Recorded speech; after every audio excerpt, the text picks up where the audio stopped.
Hello, everyone, and welcome to Stories on the Rooftop. We're delighted to have you all with us today. Wherever you're joining from, we hope that you've been keeping safe and well.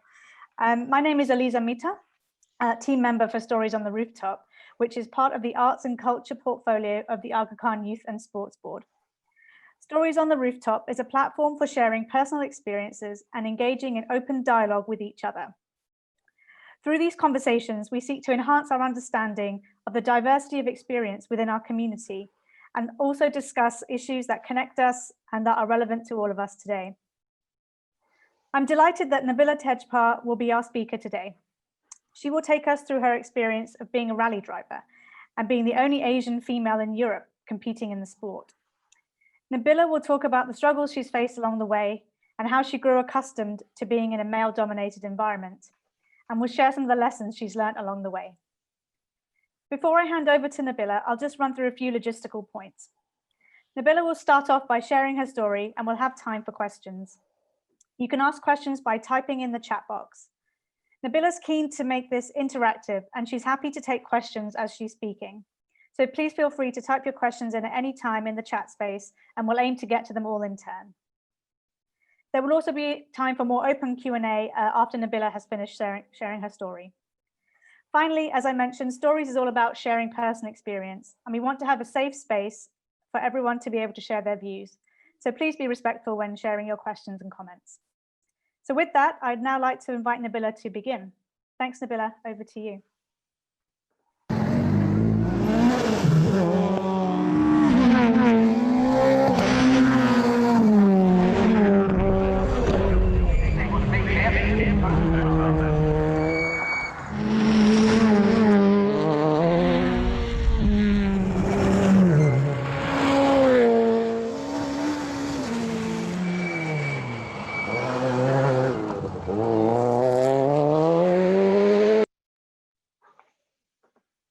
Hello, everybody, and thank you for having me and inviting me to the Stories on the Rooftop.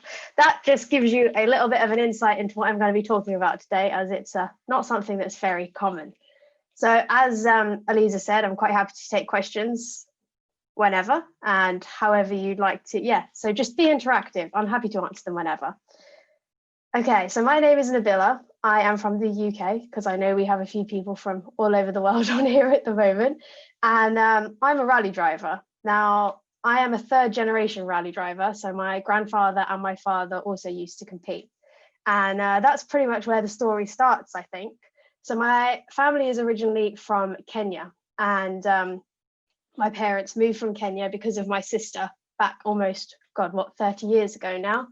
And I think my life definitely stems from the fact that because of my sister, my parents moved to the UK, and a lot of the opportunities I've had and also how I became to do what I do is definitely because of that move. So many of you probably don't know, my sister is disabled and she suffers from cerebral palsy. So in order to give her a better life, my parents decided that it was time to move from Kenya to the UK in order to provide a better quality of life for her.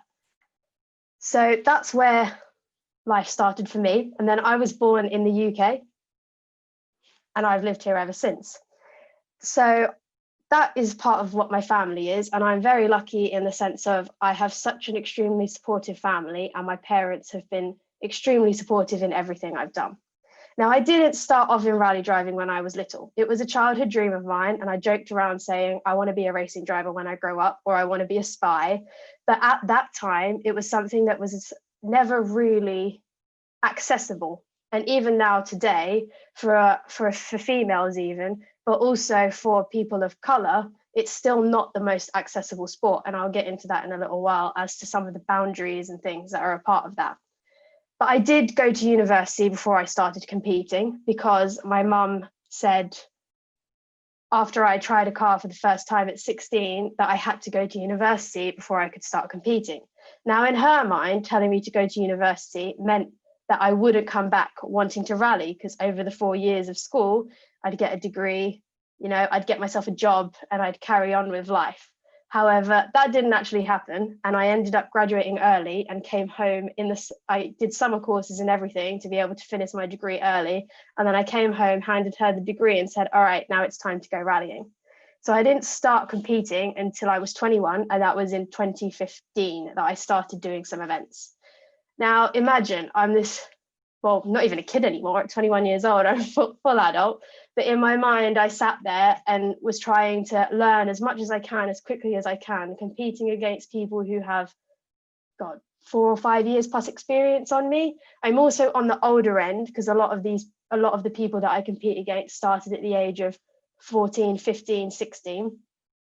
And I'm here trying to now get into this sport that has, well, me as a female, because there was none other when I first started competing, and trying to understand and learn as quickly as I can all about it.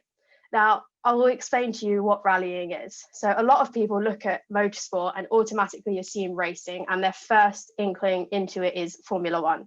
But that's not just what motorsport is. There's several different disciplines in it.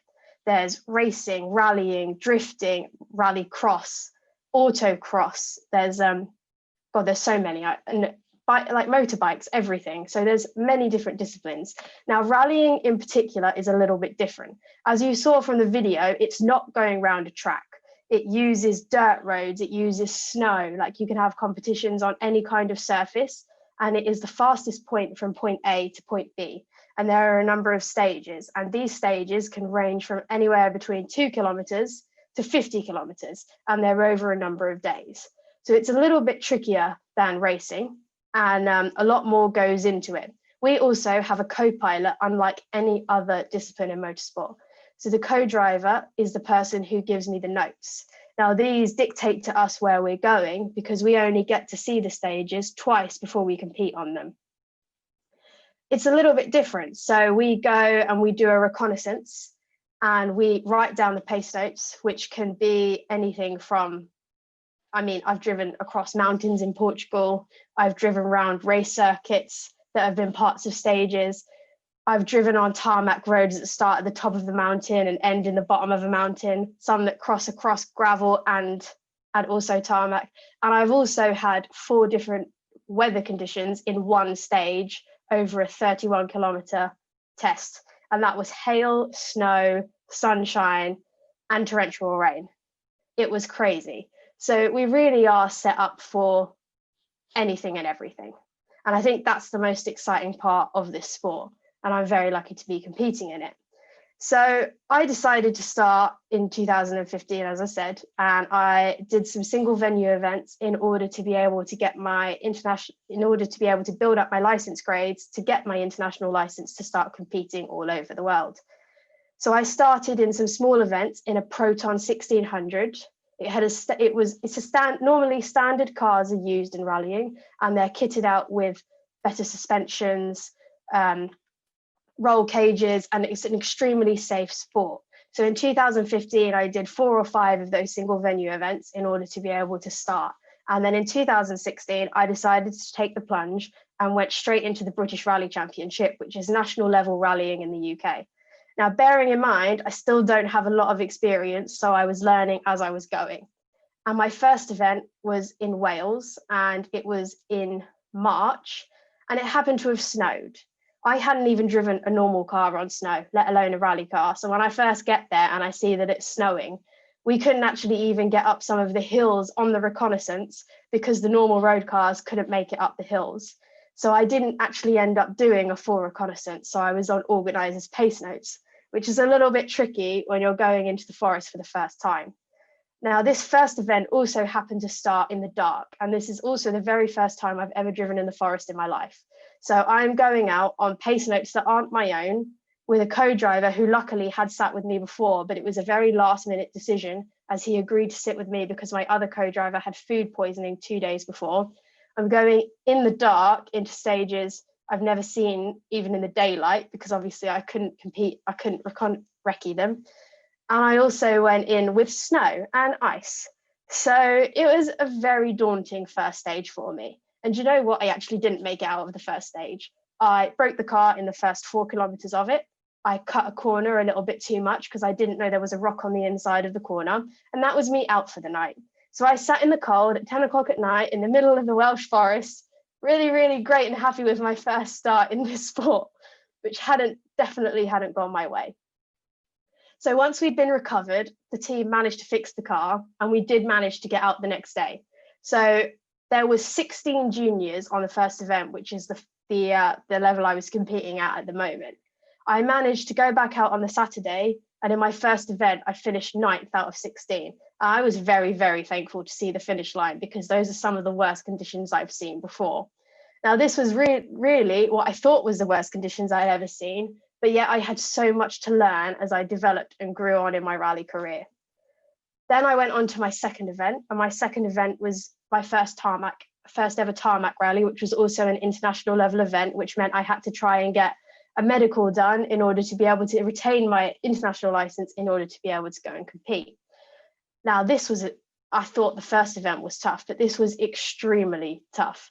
I was going into stages longer than I could have possibly imagined, where I needed to be driving competitively for over 30 minutes with a 31-kilometer stage as the second test of the event. Now, it was really exciting. I had a fantastic time. However, the problem was, with my first year, I had a number of different co-drivers, and that meant that my development in the driving and in the car, but also in trusting the person sitting next to me, was extremely difficult. So I went into that rally a little bit nervous, more nervous than I thought I would be. And the relationship I had with that particular co-driver on that event wasn't very good.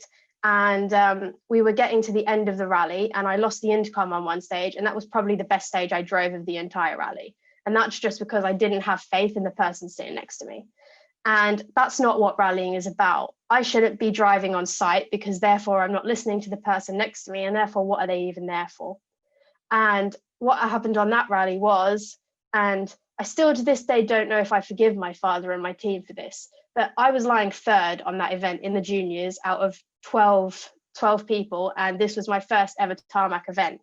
But they all decided, let's keep the pressure off of her, let's not tell her, and it'll be fine, she'll come third. Now, obviously, I was going into these stages not knowing where I was placed, because I was banned from looking at timings, because I was always really hard on myself. And I get to the end of it, and everyone goes to me, "Oh, you're lying, like, we were rooting for you. You were doing so well. We thought you were going to finish third." And I'm sat there looking at everybody like, "What?" They're like, "Yeah, you've been lying third for like the last 5 stages. It wasn't until the last stage that you lost the 6 seconds to the person behind you." And I was like, I have no idea what you're talking about. So I end up looking at all the results, and here I was third the whole time, not knowing, so not thinking in the last stage that I need to push to be able to keep this time over the other person. So I ended up 4th. Now imagine you've put all that work in, and you think, I'm not anywhere near the top level. Like, let's face it, like, all these people have more experience than me. They've been competing for 4 or 5 years longer than me. And yet I was third and didn't even know it. And that was probably the weirdest feeling for me, because there I am, like, almost managing to come third in my second ever competitive event, and I end up 4th because my team decided not to tell me. So then I learned that, like, I had a lot more in me than I thought I did, and I could progress quicker than I thought. So I did some work with the driver trainer outside of it, and by the 3rd event I was really raring to go, getting ready. And what happens? I have my first accident of the year. Now, I've never had an accident before. I had no idea what to expect it would be like, because unfortunately you can simulate a lot of things, but the one thing you can't simulate is a roll. So in my mind, I don't think I was ever worried about it, because I think you do have to understand the risks involved. And I joke around saying a lot of us have to be kind of crazy to do what we do, but obviously we're safe crazy, but a little bit crazy. So on that event, it was in the first stage actually, in 2 kilometers into the event, I lost the back end of the car on the gravel, and it went wide and rolled into a ditch. And unfortunately, on the inside of the ditch was a tree stump, and we hit that tree stump and we rolled. Now, my first thought in this moment was, oh, we're rolling. And do you know what? It really wasn't as bad as I thought it was going to be. Now, I don't recommend you do that in your normal road car, because that's not what they're built for. But my car is built for this and can withstand that kind of damage. So when it happened, it really wasn't as bad as I thought it was going to be. And my co-driver he had a little bit of a problem, because he'd tightened his belts but forgotten to tighten both of them. So he twisted his back. But he was absolutely fine, except for the fact that he jarred his back, but he is fine. Like, he never didn't get badly injured, and I was also fine. That's how safe our sport is. And basically, these cars are built for that. They're built to be going flat out on the stages, and if you happen to have an accident, they're going to keep you safe. That's the point of them. So I went into my third event with the crash, and now everyone was asking me after, so what are you going to do now? Are you going to carry on? Is this going to stop you?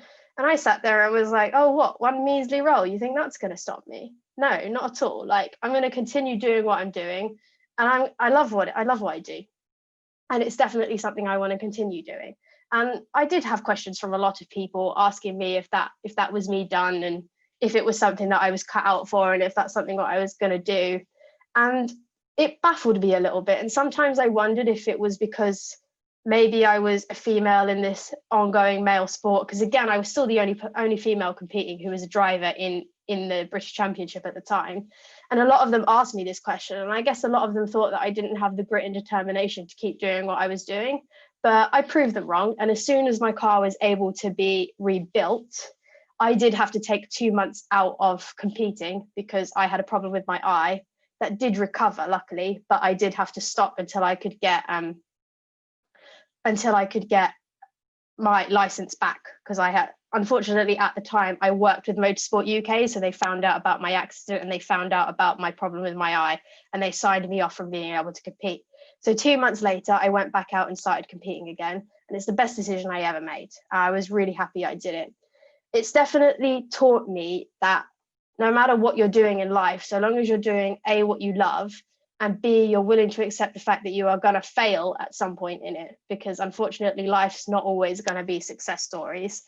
You will fail, but you will learn from that failure, and you'll just come back 5 times stronger or 10 times stronger the next time. And it does definitely show me that the determination you have, no matter in what you do, and this applies to everything, it doesn't even just apply in this sport, it applies in all aspects of life. So long as you know that that failure or that mistake is going to teach you something, and you can learn from that and not get disheartened by it, which I did a lot in the beginning. I would make a lot of mistakes, and I was one of those people, and it took me a long time to learn not to be so hard on myself. I'm actually was saying to my parents the other day, I was talking about some events that I was doing this year, and this is the first year that I haven't been really hard on myself. Now, that could have been because I had a 6-month break and with everything going on this year, but it definitely helps to reset, refocus, and not worry about the past, because you can't change what's happened in the past, but you can change what is going to come in the future. So that's something I learned very quite early on, but I'm only now practicing in reality.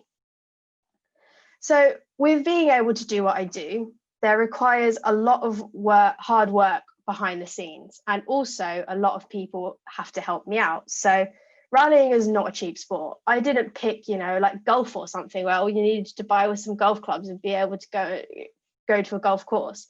I've picked a sport that you need to have a car. You need to be able to pay for the entry fees to be able to go where you're going. And this can be all over, because now I don't just compete in the UK, I also compete all over Europe. So that meant there was a lot of extra cost involved. Now, I couldn't afford to do this by myself without any support. I'm very lucky that I have my family, but even they couldn't afford to pay for everything we're doing. So that meant that I had to start learning to raise sponsorship and budget. Luckily, I have a father who's very good at business and taught me how to do this. So in order to be able to compete, I have to go raise a lot of money from businesses and be able to give them some sort of a return. Now, in this time and age, it used to be quite easy. With the British Championship, luckily, when I was competing 2 or 3 years ago, it had television slots. And I would get shown on that because obviously, the championship wants to promote the fact that there's women involved. So that was much easier to sell to them, because you could be like, yes, you have a half an hour slot, we'll definitely get featured on TV. But then over the years, terrestrial rallying showing it on terrestrial TV isn't as much of a thing anymore. It's because it's one of those sports that not everyone understands. It doesn't have the TV time that Formula One does, because it's not a closed environment where they're all going around the same track. We're going through probably 5 or 6 towns in the middle of nowhere, Portugal, or in the middle of nowhere, Wales. And it's really hard to show that on TV. So a lot of it moved to social media. So then everything became, well, what can you do for me on social media? Or what can you do for me in press releases or newspaper articles and things like that? So it takes a lot of hard work behind the scenes in order to be able to put together a package in order to compete. And that's something that I guess I'm very lucky in the sense that I did business as a degree at school. So I have got some idea. But it is a very, very difficult sport, and it ends up with a lot of very talented people being stuck by the wayside because people with money who have, I guess, some form of talent, some not so much, but they've got the money and they can afford to do it. So they'll be the people that manufacturers and teams pick, not because they necessarily are very, very good, but they can afford to pay for what they're doing. So that's what you have to combat in a sport like this. It doesn't matter anymore. I mean, you can have as much talent, and I think Lewis Hamilton is a prime example of this. He was one of the very lucky ones that had managed to raise budget from outsiders because he couldn't afford to do it himself, and he's managed to get where he has. But then you look at someone like Lance Stroll. These are all F1 drivers, by the way. It's just the easiest example I can give. Lance Stroll, however, has a dad who can afford to buy a team and put their son in a team. Now, I'm not saying he's a bad driver. All of the drivers in top level F1 are very, very good. And all of the people at the top level of my sport are very good. But there are definitely people that have missed out because they haven't been able to raise money in order to be able to compete. And that's quite sad. But then that also brings me on then to inclusivity in our sport. Let's face it, motorsport is traditionally a white male sport. And funnily enough, I actually had a conversation with this with a woman who's on the board of Motorsport UK today. Even now, you look at the sport and that's what you'll see. You look at Formula One, you look at the top level of even WRC, you look at drifting, and it's still predominantly white male. I can count on my hands in WRC especially, and in rallying, how many, first off, people of colour there are, or people with ethnic backgrounds, and that's quite disappointing. So when I first started, I'll be honest, I didn't notice the fact that, that people were treating me different or anything like that. I've also been really lucky in the sense of, I don't think I've been treated any differently because I was female in most of the circumstances. I've been very lucky. Rallying is a very, very supportive community, and I've had a lot of help from all different people. Like, even I was helped in my first year in 2016 by a guy who's actually leading the World Rally Championship at the moment, Elfyn Evans, and he gave me constant advice and help whenever I needed it. So I don't think that I've ever experienced anything based on my gender, and that's really good. And I do think a lot of the men now do want to see more women in the sport. I mean, the last woman that has made it to top level rallying was Michelle Mouton, and that was in the 1980s. That's a long time ago now, and that was in the Group B days. So there is definitely a market for having a woman at the top level of rallying, and I think it's extremely important to be able to create more role models at our age, because at the moment she's the only one I had. There was a girl that was competing in Australia who's a friend of mine, and she was probably the next person, but unfortunately there was budgetary issues and she ended up having to go back and compete in Australia, so she never made it to the world level. And that's really quite sad. So I don't think there's a problem with gender in the sport. I just think that there's a problem with access and young girls having the ability to see these other women involved in the sport that go to them, oh, actually, it is something I can do. Most of the questions I'm asked by young girls at the moment are, how did you get involved? How did you even start? Now, I think a lot of the reason I was able to get involved was because I came from a family involved in the sport. Now, a lot of people don't have that. A lot of people don't have third generations of family. Like, I'm the third generation in my family that's a rally driver. A lot of people don't have that. And I think until there's more role models and there's more of an education that there is a possibility to be in the sport, whether it be as a driver, whether it be as an engineer, whether it be as a mechanic, that's when we're going to start seeing more women coming in. And that's definitely something me and a lot of the other women in the sport at the moment are working towards, to create that inclusive environment. And I do think we'll get there. I think on the other hand, what I've experienced is maybe unconscious bias. Now, as I grew up and as I went to school, and a lot of the time over my life, I've never noticed the fact. I live in Essex. It's a predominantly white place. I went to school. There was probably only 4 or 5 people from an ethnic background at my school. So I can't say I would have ever noticed it there either. Everyone was very inclusive and I didn't realize. And when I went to university, I went to a very international school that had a lot of students from China and the Middle East. So again, nothing I noticed. And it wasn't even when I was competing in the UK that I could have picked up on it. It wasn't until probably 2 years ago now. God, time flies. Yeah, 2 years ago now, I was trying to raise some sponsorship and I was looking at some rather large companies. Now, there's another girl that competes at the same level as I do, and we've been competing against each other for a while. And I kept looking at a particular company that I wanted to have on board and see if we could do something with. And I didn't end up getting it, but she did. So I ended up being able to meet someone at quite a high level in that company. And I had a conversation with them. So I asked the question, I was really wondering, how comes that person got picked over me? And I mean, don't get me wrong, this person did it not for being rude or anything like that, but said, well, the main problem is you're not a pretty white female. Now imagine having said, again, I can say I'd never experienced this in my life before, and that was not the first thing that I would have thought would ever have been the issue. And then I sat there and I thought, and I started doing some research on a lot of big companies in there, all over really.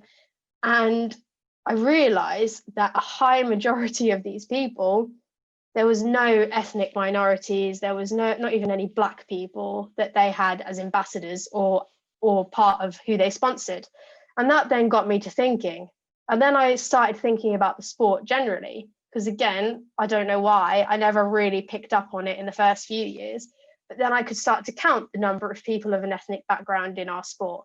And I mean, at the top level, I can probably count 3 drivers and 4 or 5 people who work either in a team or not even in commentary, they're either. And that started to make me realize that this sport has a long way to go in the terms of diversity. And I think it's extremely important that what Lewis Hamilton is doing at the moment and talking about it and getting the conversation out there needs to happen.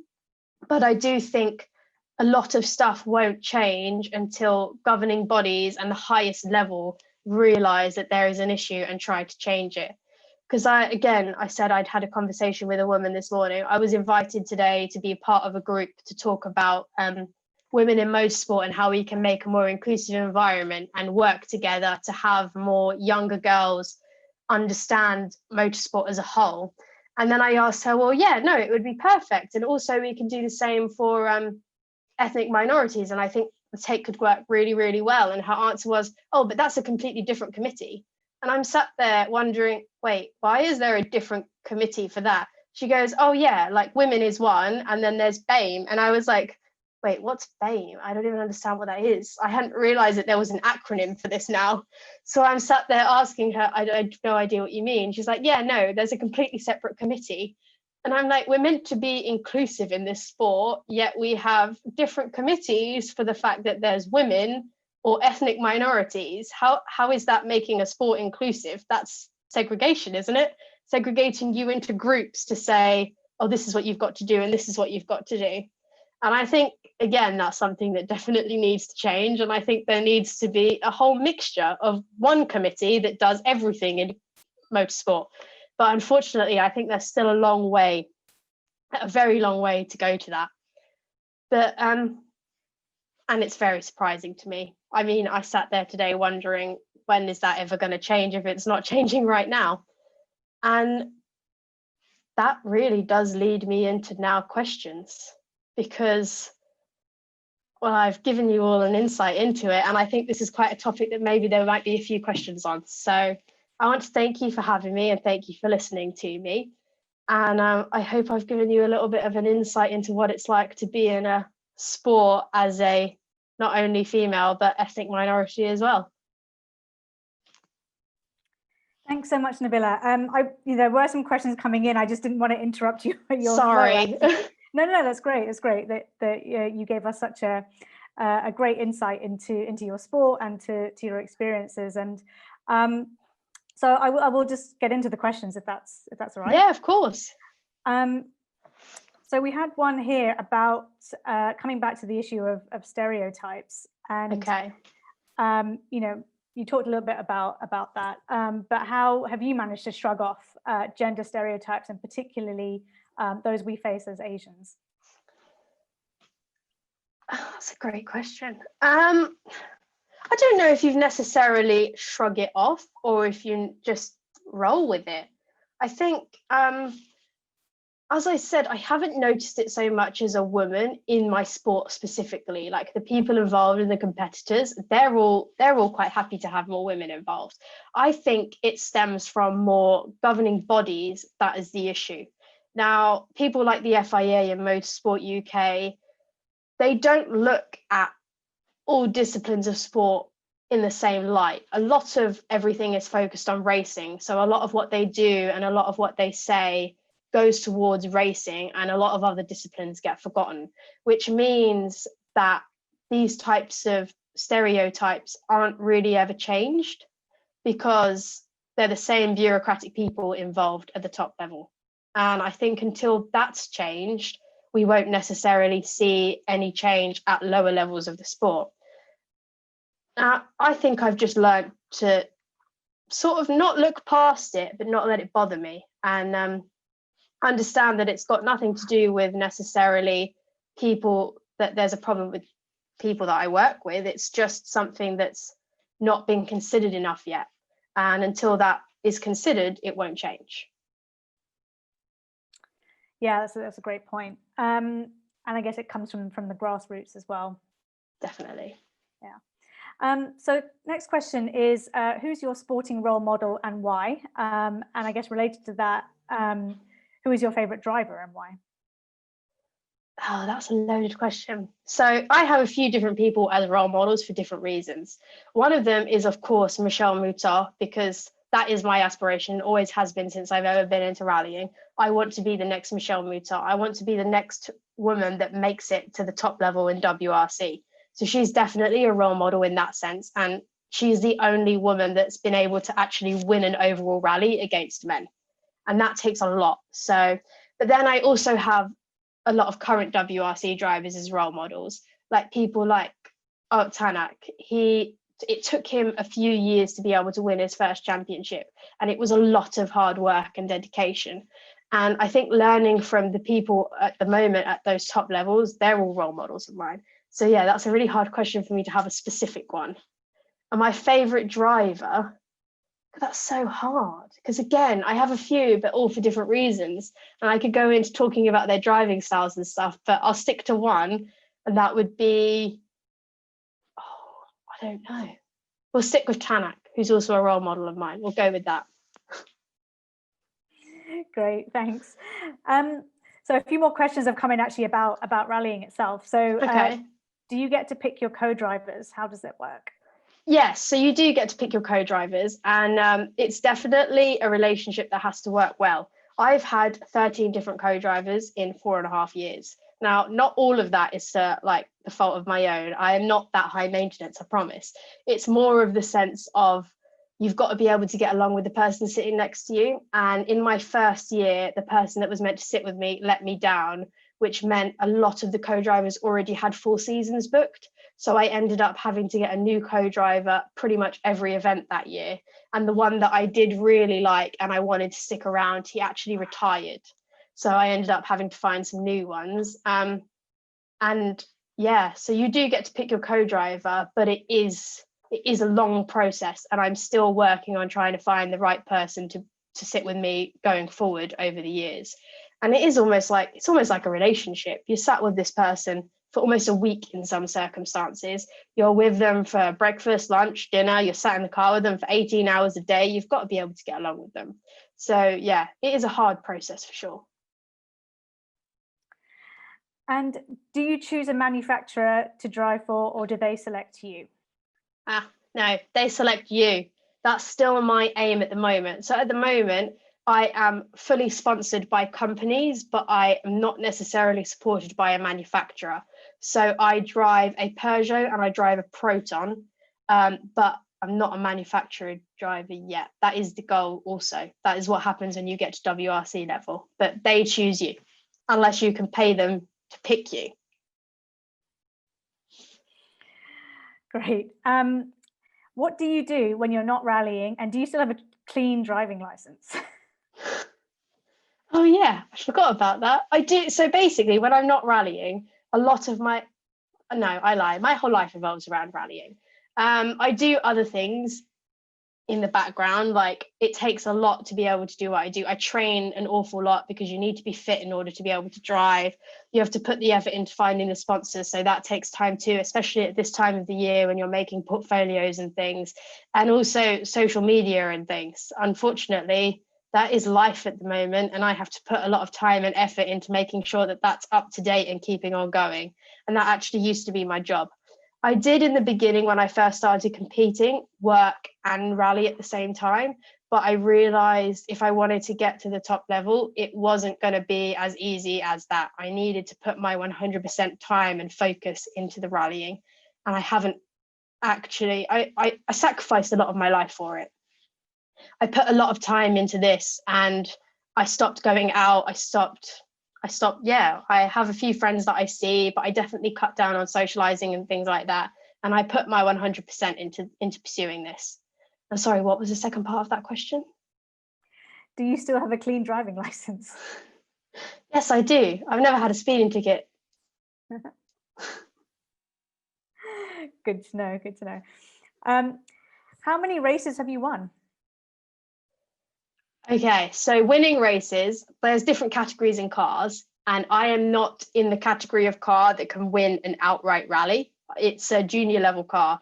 My highest placing is second. I haven't won a junior level category yet, but I'm in the works, hopefully. The car behind you in your picture, is that the car that you're driving currently? Yes, that's the car I was driving in the last 2 weekends. Great. So it's been a few years since you graduated. What does your mother now say about your chosen career path? As soon as I did what my mum said and graduated and got my degree, she became very, very supportive, and she's probably my number one critic and also supporter at the same time. So she definitely wants me to get to where I want to get to as well, and she definitely pushes me very, very hard. So yeah, no, she's been very, very supportive, and I think she's now on board after all this time with my chosen career path. Great. Do you think that e-sport or e-racing will replace real life racing? And what event would you like to do in the future? Oh, that's a great question. E-racing did become a very, very big deal this year, especially in the times that we're in at the moment. I actually competed in some e-racing myself. I don't think it has the potential to overtake actual racing, but I do think that there will be more and more people that choose to do e-racing because it's a lot more accessible than it is to be able to compete in certain levels of motorsport, and it is a really big deal. Like, I know guys who have won like over 20 grand for winning an overall esports competition, and I know that people follow sim racing now quite highly. So I don't think it will replace it, but I do think it will continue to grow and become its own right within the sport. And I'm sorry, I forgot the other part. What event would you love to do in the future? Oh, that's a tough question. I have many events on my bucket list that I would love to be able to do. Sweden, because I've never had the chance to compete on ice, and probably, oh, I don't know. Maybe one of the rallies in South America, Argentina or Chile. Wow, that would be cool.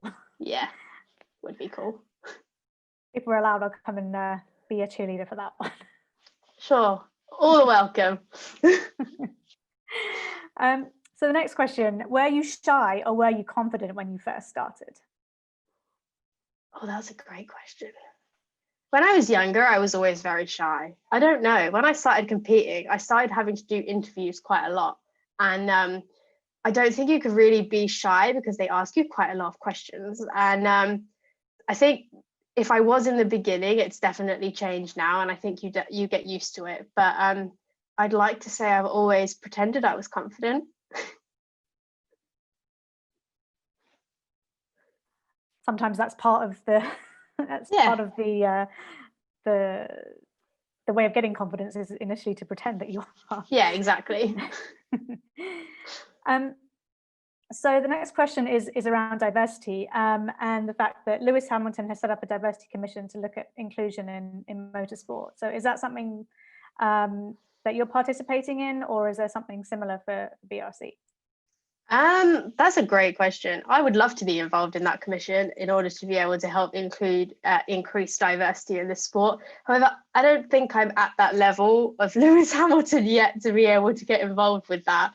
But hopefully in the future, I have tried ways to contact him, but it's not as easy as, or obviously it's not as easy as I thought.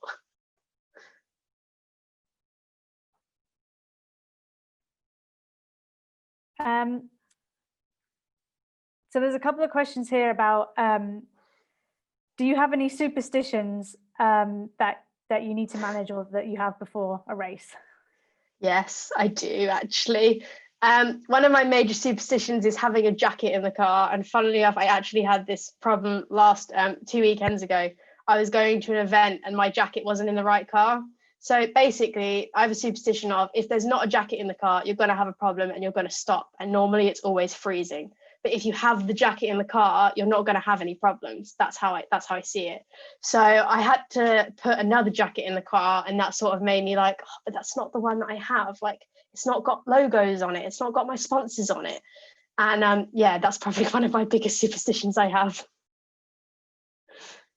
Well, we all have them. And sort of connected to that is, does your faith play a role in what you do or not?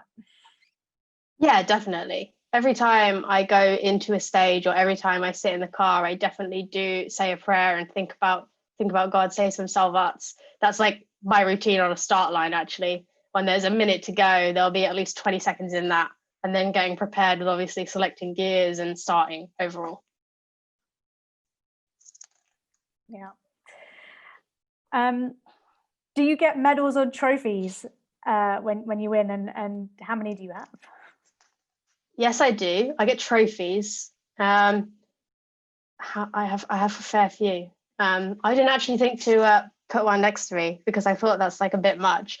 But I don't know how many I have. I have a few. I've won quite a lot in the women's side of rallying. I've won quite a few in that, and some of them are huge. Honestly, I've had to overtake Dad's because he used to have trophies from rallying. His have now been put in the corner, and mine have replaced them. Carrying on the tradition, like it. Yes. So how would one get involved in becoming a driver or a co-driver for that matter? So in order to be involved, you just have to try. I think that's the main thing. Like, you can talk to me and I will definitely find you an avenue into motorsport. So if you're interested, let me know. But co-driving, I think, is for a special breed of people. I can't even read in the car without wanting to be sick. So, I mean, if you want to be a co-driver, you're more than happy to come and try co-driving for me, and I'll give you your start in co-driving. For driving, there's definitely ways of doing it. So there's a lot of rally schools out there, and you can go and do experience days and things like that and try out the car and see what it feels like. And then there's avenues of single venues, and you don't even have to start in a very expensive car. I bought my first car for £2,000 with wheels and parts, and that's what I started competing in. So there is definitely ways to start at lower level and then grow your way up to the top. Good. So you have it there, people. You can ask Nabila if you want. Send your applications for co-drivers. I'm taking applications. Is rally driving the only driving you would consider, or would you think about other things like F3 or drifting or others? Well, that's a great question. I've always thought that myself. In all honesty, I find racing quite dull. it's going round in a circle continuously. And I mean, they're very good at what they do, and it's very, very fast, but I think I would get bored quite easily. Then a lot of people have said that my driving style would suit racing. But I don't think once you've started rallying and you've started doing things that take you across like random, like literally random things. And one of my favorite things in rallying is jumps. You don't get jumps in racing. Like, you just don't. It's not a thing. So I don't know if I could race. And drifting, I would consider it. But once I had completely exhausted every opportunity I had in rallying. But there is more money in it. So maybe I'd have to consider racing in the future because there's a lot more money in it. Well, you have to do what you love. It's not just about money. Exactly. So a question here, interesting one. So when you start and you get into the car, do you ever feel a bit scared or nervous? Or do you feel like you want to go really fast and to win?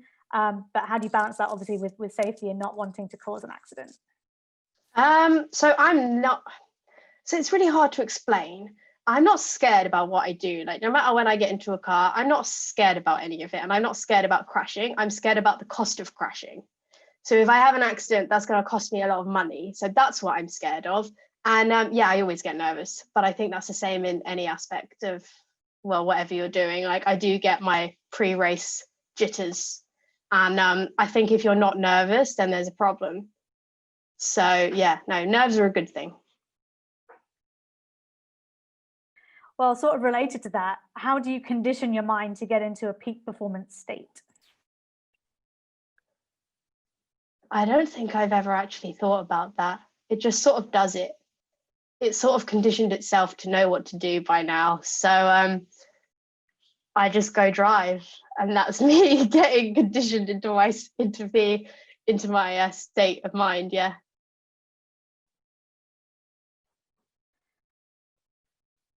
So there's a question here about, what about doing the East African safari, like your dad? Oh, yes, I would love to. So what I do really want to do is, safari was meant to be part of the WRC calendar this year, like the actual safari. But unfortunately, due to COVID, it didn't happen. But it's supposedly still on the calendar for next year.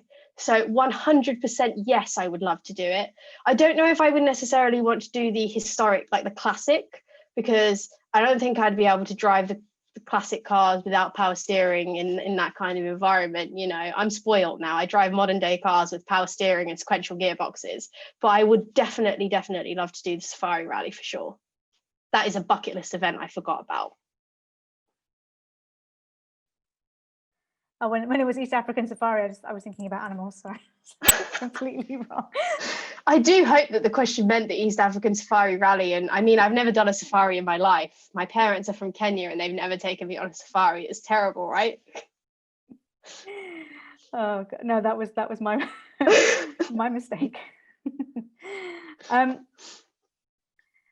So there's a question about, what is the most races you have done? I'm not sure if that's within a particular time period.